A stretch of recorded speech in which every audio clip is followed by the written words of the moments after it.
নমস্কার বন্ধুরা, এখন আপনারা দেখছেন গৌতমের সাথে। এখন আমরা রয়েছি শ্রীরাম জন্মভূমি অযোধ্যা, এবং অযোধ্যার মধ্যে এখানে দেখতে পাচ্ছেন শ্রীরামচন্দ্র যে উনি 14 বছর বনবাস করেছিলেন, সেই রাম कंदमूल कंदमूल राम कंदमूल चित्रकूट धाम का मुख्य प्रसाद है। ये जन्मभूमि नहीं है, ये क्या वनवासी फल है, ये कंदमूल फल।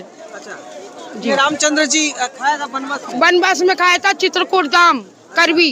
अच्छा, तो বন্ধুরা শুনলেন, এই যে দেখতে পাচ্ছেন এই যে জিনিস শ্রীরাম कंदमूल, এই জিনিসটা কত করে দাম আছে? 10 रुपए, 10 টাকা। 10 का एक है, 50 का পিস। আমি একটু ক্লোজ করে দেখানোর চেষ্টা করছি। দেখতে পাচ্ছেন, আমরা একটু টেস্ট করে দেখাবো।